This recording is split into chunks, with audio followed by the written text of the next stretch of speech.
You ask Tiger to solve. This deals with linear equations with one unknown. The final result is a equals -26/7. Let's solve it step by step. Simplify the expression. Expand the parentheses.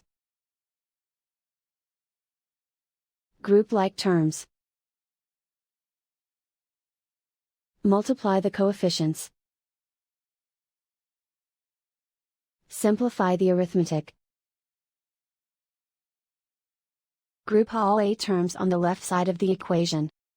Subtract 21a from both sides. Group like terms.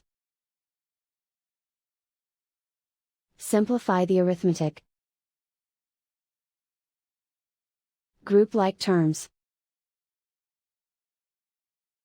Simplify the arithmetic.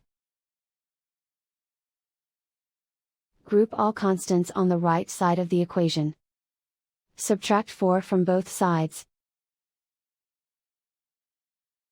Simplify the arithmetic.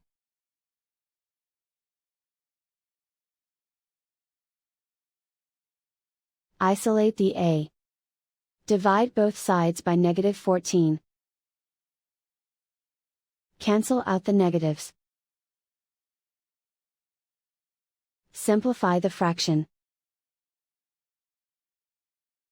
Move the negative sign from the denominator to the numerator. Find the greatest common factor of the numerator and denominator. Factor out and cancel the greatest common factor. And so the final result is a equals -26/7.